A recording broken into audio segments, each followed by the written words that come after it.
Hey sob, welcome back to my channel. Nah, ketemu lagi nih. Di video kali ini seperti janji gua akan ngebahas dan nge-review full si CF Moto MT45 ini, mulai dari build quality, design, sama ya everything about this lah. About powernya, torsinya, terus bagaimana speknya, terus nanti chatnya gimana, terus handling positionnya gimana, bahkan fitur-fitur dan menu-menu apa aja yang ada di Speedo sama yang ada di CF Moto ini, termasuk yang ada di mesin, mulai dari sleeper class sampai macam-macam kita akan ngebahas. Oke, by detail, let's go, langsung aja. Oke, jadi kalau dilihat si CF Moto ini memang secara desain ya, ini kayak model-model rally banget sih motornya ini. No, mulai dilihat dari depan, dari samping, sob ya. Jadi kalau gua bilang sih ini motor memang Cuban is born to ride as an adventure. Jadi memang dia ini kelasnya ini kayak mini Africa Twin. Dan to be honest, ini motor berat enteng banget. Secara spek sih kurang lebih 170-an, tapi kalau full curve ini kayaknya kalau gue tebak 182. Karena ketika gue compare sama si MT25 yang biasa gue pakai, ini motor tuh terasa more or less sama berat nih sob. Ya di sisi lain karena dia juga pakai velg jari-jari lah ya, kayak dual purpose banget. Bahkan dibandingin Versys atau KTM, ini juga lebih terlihat dual purpose. Nah, nanti kalau kita lihat dari sisi belakang, seksi banget sih. No, kalau menurut gue sih keren banget sih ya. Nah, jadi gini sob, the reason why kenapa akhirnya gue memilih nih motor sebagai motor pengganti MT25 gue. Pertama, kalau kita lihat ya, nih CF Moto ini motor yang paling valuable ya. Karena apa? Karena di kelas range harga 100 sampai 200 juta, ini banyak banget pemainnya. Dan CF Moto ini, kalau kita boleh bilang, ngehajar itu kanan kiri atas bawah. Let's say CRF Rally 250 itu kena hajar tuh. Yang tadinya biasa kena goreng-goreng, sekarang harganya jadi mulai goyang ketika CF Moto ini masuk. Karena ini secara ya kalau boleh dibilang nyaman mungkin namanya CRF Rally ya, karena di 250 tapi sok empuk banget. Dan kalau boleh bilang di dual purpose, ini nggak kalah. Dan ini lebih menang daripada CRF Rally 250 karena apa? 2 silinder CP2 crossplane, suaranya itu gurih banget. Nanti di akhir akan gue tunjukin lah suara motornya. Itu pertama. Terus ada lagi yang kena Royal Enfield yang kelas 350 itu juga mulai kehantam sama sini motor. Terus ada juga KTM ADV 390 yang pemain lebih dulu. Itu kalau boleh dilihat KTM gue pernah nyoba, itu motornya mirip-mirip kayak Mega Pro digedein cc-nya. Ini in my opinion ya. Jadi ini hanya opini gue. Dan KTM pun agak sedikit lebih berat daripada di motor. Handlingnya menurut gue. Ketika gue pegang, ini motor memang enteng banget dan terasa compact. Terus apa lagi keras di atasnya? CB500X. Wah, tuh kan akan berakhir ya di tahun ini ya. CB500X itu kemungkinan akan diganti sama NX500. Tapi secara rangka mesin itu so far masih menggunakan basis mesin CB500X. Line 80 derajat ngapiannya kan. Terus speknya kurang lebih mirip-mirip. Kalau ngomongin ini motor, dari foto atau dari gambar, kalau kita ambil, ini motor kelihatan kecil banget. Tapi begitu kita deketin, ini motor kelihatan gede banget, sob. Serius. Bahkan CB650 gua itu kelihatan lebih kecil daripada dia. Dan ini kelihatan jangkuk. Sekarang langsung aja kita bahas. Setelah tadi kita bahas siapa sih kompetitornya dia, segmen mana yang kita ambil, segmen mana yang diajar sama dia. Sekarang kita bahas mulai dari speknya. Ya, kita mulai dari depan. Dari depan bagian atas, ini dia. Salah satu yang menurut gua dilihat ini keren banget sih. Lampunya ini kalau nggak salah 23 watt. Yang atas, yang bawah itu 12,5. Jadi kalau lampu atasnya itu 23, nih dia. Lampu bawahnya itu 12,5. Dan sinar lampunya nanti gua akan kasih lihat sob. Itu terang banget dan cut off-nya keren banget. Karena memang dia ini bener-bener dia itu LED projector, mirip kayak si MT25 LED dengan projector. Tapi bedanya kalau MT25 itu kan satu projector atas bawah, kalau ini atasnya itu mati, bawahnya itu hanya sebagai dim. Dan yang terkeren lagi ini ada DRL. DRL itu nyala, dan kalau dilihat itu kayak bener-bener mata alien lah ya kalau kita lihat. Masuk ke bagian visor, ini salah satu nilai tambah menurut gua, gokil sih. Bisa dinaikin, diturunin. I don't know ya, gue belum pernah pakai motor adventure buat jarak jauh. Kalau nyoba-nyoba pinjam punya teman, oke, pernah. Tapi kalau pakai motor adventure buat jarak jauh, gue belum pernah. Jujur aja, ini motor adventure gue pertama kali yang akan gue pakai buat touring nanti. Seberapa impact ini gue nggak tahu. Mungkin nanti ketika gue pakai berkendara, itu gue akan kasih tahu atau ceritakan impresinya. Tapi ini salah satu fitur simple ya, tapi keren menurut gue. Masuk lagi ke bagian sen. Yes, kan kiri udah LED dua-duanya. Sennya hanya 13,5 volt. Kalau nggak salah, wattnya berapa ya kemarin? 0,5 kalau nggak salah deh. Masuk ke bagian ban depan. Nah, kalau dilihat dari ban depan, ini sih gokil banget sih. Mereknya dia pakai CST, ban udah cukup terkenal di kalangan pesepeda. Tapi kalau di kalangan motor mungkin masih belum terkenal banget kali ya. atau gua aja yang memang jarang pakai ini. Jadi dia pakai CST Ambro dan speknya itu tubeless, ringnya 21. Ini bisa kita lihat dengan ukuran 90-90. Yes, ini bannya tubeless. Pertama kali gua ngeliat itu kaget. Ih, bisanya nih motor ban tubeless tapi pelek jari-jari. Bahkan kemarin ketika ada mekanik yang ngebenerin motor, gokil sih. Ini bakal jadi bahan modifan menurut gua. Karena apa? Jadi si jari-jarinya itu nggak ke dalam sana, tapi keluar. Itu yang bisa menyebabkan kenapa dia akhirnya di setting bisa tubeless, sob. Karena jari-jarinya ini ada di luar. Dan keren banget sih menurut gua. Dengan ban dual purpose ya.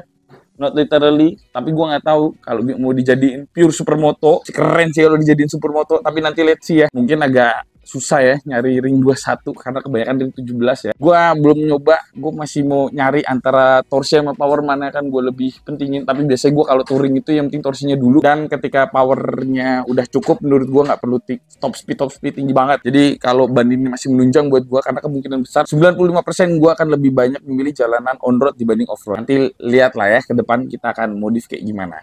Terus masuk ke piringan sekarang. Ya, piringan ini kalau dicek semi floating. Dan ini udah ada ABS-nya sekaligus untuk traction control. Terus di sini kita cek nih, ini adalah rem radial mereknya J Juan, temen gua, tukang chain loop Juan, ya kan?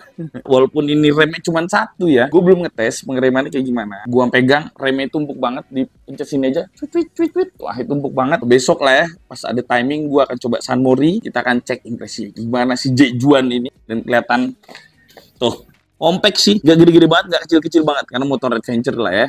Nggak butuh piringan gede buat pendinginan karena dia bukan di setup buat top speed tapi buat torsi. Lanjut ke sebelah sini biar kita kelihatan lebih. 41 mm dari KYB dan ada settingan reloadnya, bisa di setup sininya, bisa di setup kerasnya, lembutnya, I don't know, gue masih belum tes setupnya, tapi so far ini katanya bisa di setup. Kalau diputar ke kiri itu akan lebih lembut, putar ke kiri lebih lembut, putar ke kanan lebih keras. Nanti kita cek implementasinya karena gue juga masih fine tuning lah ya. Ketika gue tes nih reboundnya masih cukup. Kalau orang-orang bilang nyari yang lembut, ya ini CF Moto reboundnya nggak lembut-lembut banget. Dan gue bilang reboundnya agak sedikit medium. Jadi kalau orang bilang CF Moto agak keras reboundnya, nah gue dulu juga pakai MT agak medium, nggak lembut-lembut banget. Tapi kalau di jalanan on road ini akan lebih enak. Jadi nggak terlalu ngayun, nggak bikin goyang kalau di kecepatan tinggi gitu sih. Nah masuk ke mesin. Nah dan catnya menurut gue cukup jempolan. Kalau boleh dikasih 1 sampai 10 di CT 8 ya, 8 menuju 8,5. Oke banget. Mungkin kalau dibanding Suzuki gue masih lebih Suzuki lah ya, tapi untuk ukuran motor Cina ini CT goks banget. Nah, ini yang gue cari. Ini dia. 449 cm kubik atau cc-nya 449. Ini cross plane 2 udah pakai ASC, AC slipper clutch. Jadi membuat lebih enteng, tapi nanti kita akan coba cek gimana implementasinya. Dia ada 2 sensor O2 di masing-masing pipa. Biasanya kalau motor-motor yang CB itu walaupun punya 4 pipa, sensor O2-nya hanya 1 dekat katalis, tapi kalau ini ada 2. Terus buat olinya dia kurang lebih 2,5 liter sekali penggantian. Mungkin kalau ditambah dengan filter oli ya nambah sekitar 10%, 200 ml lah ya gitu. Dan so far mesinnya itu enak banget. Nanti kita coba dengerin. Terus lanjut bagian naik ke atas. Ya, ini sih yang bikin goks ini. Reservoir buat minyak rem ini pakai bening kayak merek-merek aftermarket. Kalau gua bilang sih ngingetin sama merek RCB, tapi RCB yang old lah ya. Kalau yang RCB buat racing itu kan biasanya tabungnya bulat. Nah ini yang RCB yang agak seri murah. Jadi dia starternya kurang lebih begini dan ini ada buat segitiga dan dia belum throttle by wire ya sob. Jadi dia masih pakai kabelnya 2. Dan so far ini enteng banget sih gasnya. Terus kalau boleh dibilang nih dia empuk banget. Ini menurut gue empuk sih. Gue biasa kalau ngerem tuh kalau nggak jari 1 jari 2. Dan ini empuk sih. Cukup lah ya. Gue kebiasaan pakai MT Yamaha MT25 itu empuk. Dan ini dari MT ke sini gue nggak beda jauh. Dan di sini ada yang unik sob. Ini bisa disetel jarak jauh pendeknya. Tapi model puteran dan uniknya di sini. Biasanya kan putarannya di sini lah ya. Kayak CB itu ada setelan tapi untuk rem doang itu ada di sini. Ini juga di bagian kiri juga ada putaran dan nah jadi enteng banget ininya apa namanya kaliper koplingnya asli dan ini bisa di setel juga sob buat panjang pendeknya jauh deketnya gokil. Terus yes masuk ke sini kelihatan ya. Jadi ini menunya untuk back, ini untuk enter, ini buat pilih atas bawah menunya. Terus ini ada ABS-nya langsung cut off-nya buat on sama off. Jadi nanti bisa off ABS-nya itu yang di bagian belakang doang. Dan ini buat klakson, ini buat sen kanan kiri lah ya. Luar biasanya lagi, ini mereka memperhatikan setiap detail kayak gini lah ya. Pakai lapis kawat, biasanya kan cuman either kayak apa ya, kayak kabel di solatif diputer-puter, dan ini rapi banget sih, cablingnya rapi, dan ini menurut gue cablingnya rapi banget sih sob. Terus masuk ke sini, kualitas coatingnya di sini nih cakep sih menurut gue nih, stang ini kualitas coatingnya, spionnya unik tapi keren, dan ini bisa di, nah ini, noh, box ya, jadi ini bisa di, nah, bisa dilipat. Kalau MT itu kan ada fitur anti patah ya, ketika dia ketabrak, spionnya kan bisa ngelipat ke dalam. Kalau ini bisa ada fitur atas bawah lah ya. Jadi kalau mau masukin ke dalam rumah dan mau pakein selimut, tinggal lipat gini. Nah, ada satu hal nih sob yang unik. Ini build quality plastiknya sih oke sih menurut gua. Catnya juga so far oke menurut gua. Tebel, nggak tipis-tipis banget. Cuman ada yang menurut gua agak kurang serk nih buat gua pribadi lah ya. Jadi kalau dicek nih, gua pikir kemarin kotor. Ternyata ini adalah motif, kayak motif-motif abri gitu. Ngapain sih cek moto nih? Ini kelihatan kan, oh, kayak motif-motif abri gitu. Harusnya ini kalau mau bikin doff aja, atau glossy aja lah ya. Ini kayak motif-motif abri ini kayak aneh sih menurut gua. Jadi bahkan di sininya juga sama. Ini no, kan kelihatan nih. Ini kan kalau orang berpikir bayangan atau kalau dilihat kayak kotor lah kalau siang, tapi ternyata ini adalah motif glossy. Tangki ini besi. Nah, kalau ini plastik, ini covernya, jadi tangkinya tuh gede, model kayak pondok onta. Nah, kemarin kalian bisa lihat lah video ketika ini pertama kali datang motor udah trouble. Jadi kalian bisa check up. Terus masuk ke bagian bawah. Ini hal detail yang menurut gue suka lah ya. Si CF Moto ini memikirkan. Dia ini simple. Jadi kalau motor amit-amit jatuh, dia nggak akan patah sob. Kan kebanyakan kan kalau motor jatuh itu kan akan patah. Nah ini bisa ditekuk nih. Simple. Biasanya kan hanya bisa tekuk sini lah ya. Nah ini bisa ditekuk. Ini gokil sih. Terus yang kedua, dia nggak kayak Honda pelit. Ini ada lubang buat ngecek oli, simple tapi useful dan oke sih menurut gua. Ini gue butuhin banget. Terus masuk ke belakang sini, ini shocknya bisa di setel, jadi beberapa kali klik, dan ini ada tabungnya. Dan menurut gua buat shock belakangnya ini cukup empuk. Kemarin udah gua tes buat boncengan, ini empuk. Terus di sini dia juga memperhatikan ini karet penutup lah ya, dan ini memperhatikan banget sih dari sini ke sini. Jadi ini ada kayak sambungan nih, di rangka yang bagian belakang ini pisah kayak sambungan. Terus buat bagian armnya ini aluminium, dan catnya menurut gua ini lebih tebal daripada Honda sob. Honda CB650 aja bahkan nggak setebal ini. Dan ini lebih niat kayaknya menurut gua ngecatnya. Gokil sih. Cakep sih. Terus kedua, lanjut. Ininya, ini juga ada karet. Jadi memperhatikan banget sih ini. Karetnya ini empuk banget, jadi buat boncenger. Nggak pure besi, dan ini juga enteng. Terus di satu sisi ini dikasih cover knalpot biar nggak panas kalau orang kesenggol di belakang. Dan full banget sih menurut gua. Ini kalau dicek motornya, knalpotnya ada merek CF Moto T450. Dan ini mengingatkan gua kayak ludah, bolongan belakangnya ada 2, suaranya itu ger empuk banget. Terus untuk bannya sendiri ini di angka 140/70 tapi ring 18. Ini kurang lebih ban depan sama belakang sama CST Ambro. Terus kalau, nah ini dia disnya juga oke, ukurannya kurang lebih nanti gua akan coba tulis. Mereknya juga sama, Juan, tadi tukang chain loop jadi tukang rem.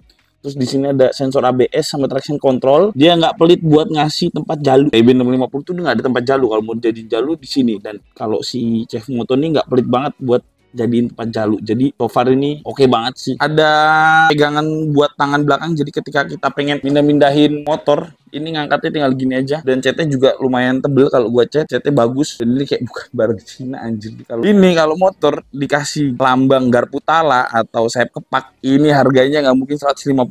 Yakin gua, minimal di angka 200-an dengan cc segini dengan fitur sebegitu melimpahnya. Dan ini ada plastik, mungkin kebanyakan orang akan berubah ke besi. Tapi kalau gue buat pribadi, so far udah cukup. Karena kemungkinan besar gue nggak akan pakai top box lah. Oke, lanjut ke bagian belakang. Nah, di bagian belakang kita lihat nih, kita bisa lihat. Buat gearnya sendiri, ini ukurannya 47. Pakai ukuran 520, terus dia pakai merek dari WLF. I don't know, ini gue juga baru denger. Di sini dia ada lubang jalu, armnya juga masih aluminium sebelah kiri. Pakai footrest dengan tambahan bantalan karet. Dan di sini shocknya tabung, tadi yang udah gue jelasin sebelumnya. Dari shock tabung ini juga kita bisa ngerubah ulirnya untuk per. Jadi pernya ini bisa disetting atas bawah. Biasanya kan cuma satu ya, atas bawah doang. Nah terus ribbonnya juga bisa kita cek sob, lembut. Jadi ini bisa dicek, diputer kanan kiri. Tentu saja nanti gue kasih lihat Nah, untuk ke kiri itu makin soft, ke kanan itu makin hard. Ini bisa kelihatan. Jadi default settingan pabriknya nanti bisa kita cek. Terus di sini juga dia. Nah, bagusnya lagi sob. Itu dia tuh. Bisa gue cek, kasih lihat ya. Nih, dia bisa ngerubah settingan untuk lowering kit. Jadi ini bisa ditaruh yang lebih tinggi, bisa ditaruh ke yang lebih rendah. Gitu. Jadi ini lebih tinggi, nanti lebih rendah. Ini akan ketika ditaruh di sini dia akan naik ke sini, kalau ditaruh di sini dia akan lebih rendah. Jadi CF Moto itu bener-bener mikirin, bisa buat orang Asia yang notabene lebih punya tinggi rata-rata lebih rendah daripada orang-orang Eropa. Jadi bener-bener dia mikir bisa dikasih fitur ini simple tapi useful banget. Bahkan yang ribbon adjustment klik yang ada di situ aja menurut gua useful banget sih. Itu dia tuh, kelihatan ya. Itu dia antara H sama soft. Sip. Nah, buat selanjutnya ini tempat baut pembuangan oli kalau kita mau ganti oli. Ini kalau buat baut pembuangan oli ini harus dicopot, dan ini nyopot ini juga. Jadi biar dia akan bleber langsung ke sini. Filter olinya pakai ukuran standar. Kita bisa pakai kunci ukuran 64 untuk filter olinya. Standar kebanyakan motor lah ya. Di sini ada klakson, dan di sini dia juga pakai langsung pelindung cover radiator. Dan di sini gue pakai yang fendernya high. Jadi CF Moto itu bisa ada dua pilihan antara fender high sama fender low. Kalau fender high ini ada di atas, kalau fender low ini di sini. Sip, lanjut masuk ke sini. Kita bongkar apa yang ada di dalam bawah jok. Dibuka joknya, diklik ke sini. Kita coba buka. Nah, oke, sebelum gue buka jok ini, menurut gue keren sih. Dia ada kayak jahitan-jahitannya, dan ini bukan jahitan palsu.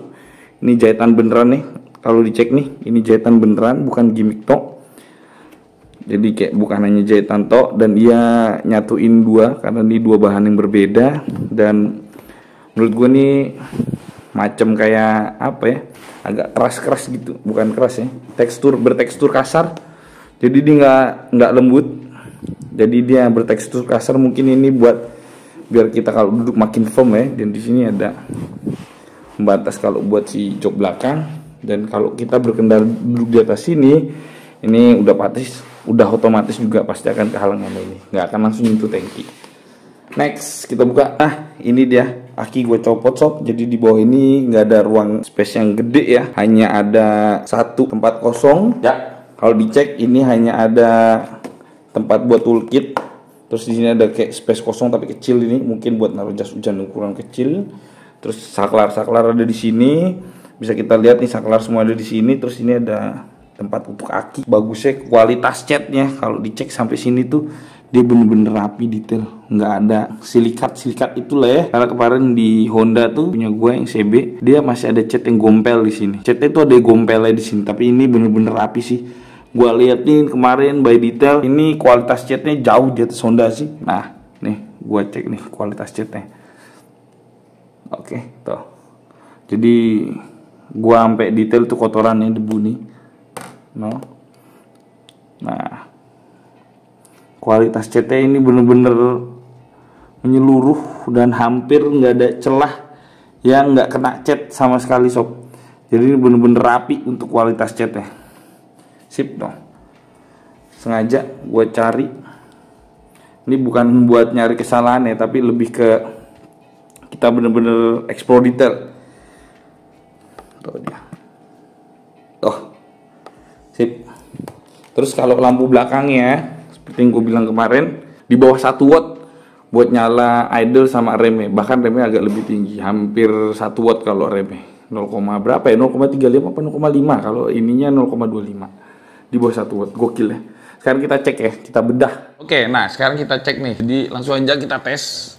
Ini dia. Kalau dicek tingginya, ini nggak pendek-pendek banget, sorry, nggak tinggi-tinggi banget. Gue dengan tinggi yang kurang lebih 169 cm, gue masih bisa diri walaupun jinjit, tapi nggak balet, masih napak no. Dan kanannya juga no. Jadi kanan kiri masih aman no. Dan ini kalau ini dua-duanya napak, nah kaki gue nih, no, kelihatan kan sebelah kanan? Ya, nih sebelah kiri. Jadi so far oke. Dan ini gue belum pakai sepatu. Kalau sepatu ada insoler akan lebih enak. Jadi menurut gue nih motor nggak tinggi-tinggi banget, bahkan dibandingin CB Ya more or less mirip lah. Ini bisa dipendekin lagi sih. Gitu. Sip. Oke, bismillah. Nah, ini ketika kita nyalain speedometernya, dan ini yang tadi gue bilang, kita bisa ngeliat lampunya. Lampunya itu ini paten. Nah, kalau yang dimnya nyala, hanya bawahnya nyala ya. Bisa kita lihat di sob. Tuh, bawahnya nyala, dan jadi kalau dinyalain itu kayak muka alien lah ya. Dan yang menariknya lagi ketika kita cek lampunya itu, gokilnya adalah kalau mau ngedim paten ini di tap out ke sana. Tuh. Nah, kalau buat ngeflash ini di tap kayak ditarik gini. Kalau buat ngedim paten ke sini. Ini inovasi sih menurut gue nih. Jadi kayak in one touch ya. Satu tombol, ini ada back, ini ada pilih opsi atas bawah, ini ada enter, ini ada ABS. Nih, bisa kita lihat, terus ini ada pilihan kanan. Ini ada kiri. Terus ini ada klakson. Terus ini juga tadi yang gue bilang ada lampu buat nyalain hazard. Nah, ini kurang lebih pemilihan speedometernya. Bisa kita cek ya. Ini ketika kita pencet enter, atau sebelum kita pencet enter, kita cek dulu. Ini ada lampu indikator bahwa ini lampu nyala. Ini mesin, dan ini ABS. Kalau kita pencet, ABS akan bisa off road. Jadi kita tinggal pencet ini aja. Ini kalau dipencet lama, dia akan off. Tuh, kelihatannya off road. Jadi ini buat off road, nanti akan ada ABS belakang mati. Tapi kalau kita pencet sekali, dia akan balik lagi langsung on. Nah, di sini kita juga bisa ngelihat ada voltage aki. Ini ukuran aki ada berapa sekarang. Terus ini ada bensin. Bensin ini bisa dipakai untuk jarak berapa kilometer kurang lebih. Ini gue fullin ya. Alhamdulillah kemarin habis trouble terakhir bensin sampai sekarang ini udah gue dimin kurang lebih hampir seminggu lebih. Dan ini so far masih fine-fine aja. Terus ini ada trip, ini ada durasi kita jalan, dan ini ada kondisi air radiator atau air yang di mesin. Ini gear 1 2 3, ini adalah RPM, ini kecepatan kali 1000, oke? Terus kalau dicek lagi, enter. Nah, ini kita bisa ngeliat nih informasi nanti kita bisa cek nih. Ini kalau nggak salah adalah, nah, basic, ada odo, ada trip, ada malfunction apa yang dicek, ada maintenance nanti per 5000 akan muncul dia. Kalau kita back lagi, ini real ABS on apa off, nanti kita pilih. Kalau ini di offin berarti bisa pilih off ya. Jadi kalau dicek nih, nah ini off road. Kalau kita klik sekali lagi, nah ini on nih. ABS on dua-duanya. Jadi kalau kita pencet enter, kita cek lagi di sini ABS-nya otomatis on. Nah, ini kalau di offin dia akan mati yang belakang doang. Traction control pun sama. Bisa di offin juga. Tapi kalau kita matiin motornya, udah otomatis dia akan balik ke posisi reset defaultnya ke on. Ini upshift-nya juga sama. Ini gue setup di angka 8500 rpm. Bisa di offin, bisa di onin juga. Terus masuk ke bawah itu ada ini tadi ya, ini menu yang ada di atas. Ini di bawah ini ada menu telepon kalau kita connect ke handphone. Ini ada menu koneksi atau wiring atau kita pairing. Nah, ini ada di setting. Kalau di setting ini kita bisa milih tema. Sob, kalau kita milih tema itu nanti bisa mau pakai yang ini atau yang ini. Tinggal hanya ada 2 pilihan tema saat ini overall. Terus kita back, terus kita bisa lihat device connected. Device connection ada informasi 1 itu berisi odo trip 1 sama trip 2. Jadi trip 1 sama trip 2 nanti informasinya bisa beda, berubah. Terus masuk ke auto brightness. Nah, ini gokil. Jadi dia ada auto brightness, dan ini sensor ini si auto brightness. Kalau dicek ditutup nanti pasti akan otomatis turun dia nanti. Atau kalau terlalu terang dia akan otomatis nyesuaiin. Terus masuk lagi. Terus masuk lagi ke unit. Nah, unit ini bisa speedometer, mau dipakai kilometer apa mil per hour, terus temperatur mau derajat celcius atau enggak. Terus masuk ke time. Nah, ini mau 24 jam apa 12 jam. Terus masuk ke masuk ke language. Nah, ini gokilnya dia nanti akan nyesuaiin sama apa yang kita pilih. Misalkan Inggris, motor akan berubah warna Inggris. Estonia, Latvia, Finnish, French, macam-macam lah ya, kecuali Indonesia nih. Indonesia nggak ada sob. Padahal ini masuk ke sini lah ya. Ya mungkin dianggapnya Indonesia semuanya bisa pakai bahasa Inggris lah ya. Nah, default kita pakai Inggris. Terus ini ada network. Kalau mau ngecek sistem update, gitu sob. Jadi itulah kurang lebih informasi yang ada di sini. Sekarang kita coba tes ya, trial suaranya kayak gimana. Nih, bismillahirrahmanirrahim.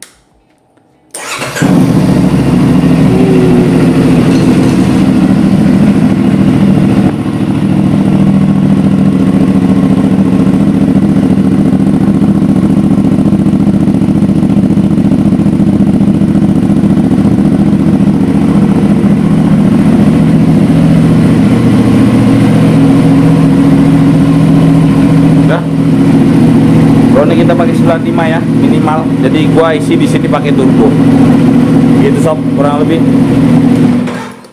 sip. Nah kesimpulannya kalau menurut gua ini motor jadi rusak pasar dengan harga yang bener-bener valuable. Why? Karena dengan harga segini lo dapat kualitas yang amazing. Kalau boleh gue scoring dari 1 sampai 10, dia sih kualitasnya 9 sih so far. Terlepas kemarin ada case di gue lah ya. Ada case yang related dengan QC, tapi itu masih bisa gue tolerir, masih bisa mengkesampingkan itu dari sisi kecewanya. Tapi kalau dari build quality, cat, bahkan sampai kualitas plastik, detail, everything di motor ini, walaupun kita tahu ini motor Cina, tapi lo nggak akan lihat ini adalah sebuah brand Cina yang kita lihat di 15 tahun ke belakang. Atau motor Cina itu nggak punya inovasi, selalu mengcopy apa yang ada di brand Jepang. Tapi ini di total difference. Lo bisa ngerasain ini bener-bener motor Cina dengan kualitas global. Karena apa? Karena mulai dari desain sampai finishing sampai detail, ini menurut gue oke banget sih. Jadi buat siapa yang melakukan nih motor, salah satu alasan gue kenapa beli ini motor, karena ada orang Eropa atau Ibex yang bisa ngetes sampai KM 10.000 dan dia totally ya ngelihat atau ngetes ini motor bener-bener dipakai secara ruda paksa lah ya bahasa Indonesianya, dan itu no doubt kualitasnya masih oke. Jadi gue beranikan diri buat ngambil ini motor, dan menurut gue dibanding sama ini motor untuk beberapa part kualitas in detail gue masih lebih prefer ini. Jadi kalau gue scoring pun antara dia sama dia, antara CB sama ini, gue masih lebih prefer dia. Gitu sih sob. Jadi buat kalian dulu yang underestimate motor China, lo harus trial dulu nih motor dan lo harus rasain dan buktiin sendiri. Overall ini gue nggak di endorse, tapi ini gue through apa yang gue rasain dan apa yang gue alamin dan apa yang gue dapat, bener-bener gue sharing ke kalian. Jadi kalau ada yang mau ditanyain, monggo ditanyakan, dan thank you udah lihat video kali ini. See you di next video, gue nanti riding sama dia. Bye bye.